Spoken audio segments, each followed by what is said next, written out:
যতজন হারাম কামাই করে কার জন্য করে? ছেলে সন্তানের জন্য করে, নিজের জন্য হারাম কামাই কেউ করে না ভাই। নিজের এক পেট পালতে কয় টাকা লাগে? যদি ছেলে মেয়ে স্ত্রী কারো না থাকতো তো দেখতেন 2 নম্বরই করতো না। কার জন্য করবে? সব কার জন্য করে? সাধারণত যত 2 নম্বর কামাইকারী লোক আছে, যত হারাম উপার্জনকারী আছে, তারা সবাই এই উপার্জনগুলো করে মূলত ছেলে মেয়েদের জন্য, তাদের আখের গোছানোর জন্য।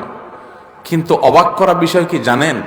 কিয়ামতের ময়দানে যখন আপনি ধরা পড়বেন, এই ছেলে মেয়ের কেউ কিন্তু বলবে না যে আল্লাহ আমার বাপের সব আমাদের জন্যই করছিল, নিজের জন্য কিছু করে নাই, আপনি যা শাস্তি দেওয়ার আমারে দেন, আমার বাপরে ছেড়ে দেন। বলবে? আল্লাহ কোরআনে বলছেন, ইয়াউমা ইয়াফিরুল মারউ মিন আখিহি ওয়া উম্মিহি ওয়া আবিহি ওয়া সাহিবাতিহি ওয়া বানিহি লিকুল্লি ইমরিইম মিনহুম ইয়াউমা ইযিন শাআনুন ইউগনিহি। সেদিন সবাই সবাইকে দেখে পালাবে। মাকে দেখে সন্তান পালাবে, বাপ তো পরের কথা, যে না জানি আমাকে এসে ধরে কোনো আমলের জন্য।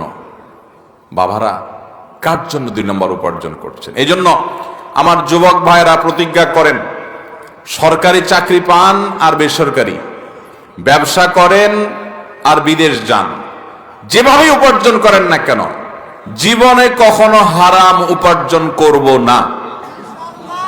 নিয়ত করবো তো ইনশাআল্লাহ।